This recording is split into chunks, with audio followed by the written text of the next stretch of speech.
Sveiki sugrįžę. Čia 5 žvaigždučių būstas. Nusipirkot sklypą, užsisakėt projektą, galvojat savo ramiai gyvensit ir žvengsit, o ir ne. Neatsargiai pasirinkus architektą, jūsų nauji namai gali tapti tarsi rakštis jūs patys žinot kur. Taigi šiandien patarimų rubrikoje pasikalbėsime apie esminius dalykus, kuriuos reikia žinoti renkantis savo svajonių namų projektavimo proceso dalyvius. Rokai, jeigu norime išvengti bėdų, kokie asmenys turi dalyvauti projekte? Ar mums tikrai pakanka tik architekto? Kai žmonės pradeda galvoti apie namų projektavimą, jie dažniausiai būna pagal standartinę nuostatą, kad reikia susirasti architektą. Bet reikia turėti galvoje, kad projektavimo procese yra ne tik architektas, bet yra ir projekto vadovas ir yra įmonė, su kuria pasirašoma projektavimo sutartis. Tai be jokios abejonės projekte architektas daro didelį įnašą ir didelį darbą pačiam galutiniam pastato išvaizdai, suderinimui, su pačiu išdėstymu, kaip architektūriniams sprendimams, proporcijoms, išvaizdai.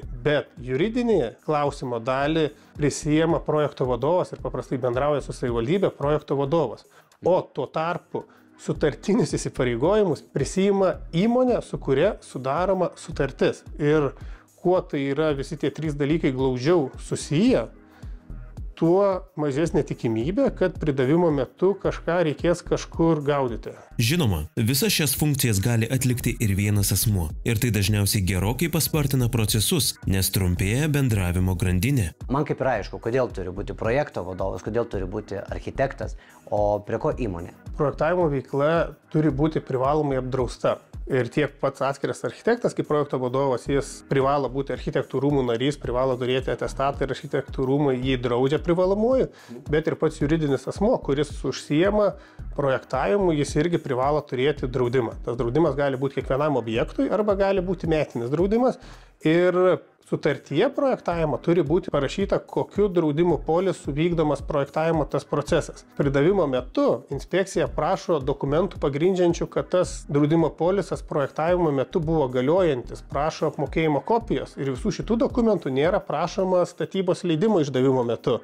Ir toje vietoje, jeigu būna, tarkime, projektavimo įmonė nusamdoma per kokį tarpininką ir pats žmogus projektavimo įmonė neturi kontakto, tas kontaktas eina per kažkokius trečiuosius žmonės, per kažkokį architektą, kuris nėra tos įmonės darbuotojas ar kažkas tokio, tai tokiu atveju gauti tuos dokumentus, kurie reikalingi projektavimo metu, gali būti sudėtingiau arba tai gali iššaukti papildomus kaštus. Vadinasi, jeigu aš noriu tiesiog nusisamdyti paprastą, ar ne, architektą, laisvai samdomą, gal įvardinkim taip, aš negaliu to daryti. Ne, jūs galite tai padaryti, tik turite informuotas būti ir žinoti, ir kas bus projekto vadovas, ir per kokį juridinį asmenį bus forminamas projektas, ir kad tas juridinis asmuo turėtų draudimą. Žmogui, kad jis įsivaizduotų, kaip pilnai bus ir su kuo jam reikės bendrauti, reikia turėti galvoje, kad galutiniam rezultate su savivaldybė būtent bendraus projekto vadovas, veiklą pagrindžiančius dokumentus turės pateikti įmonė.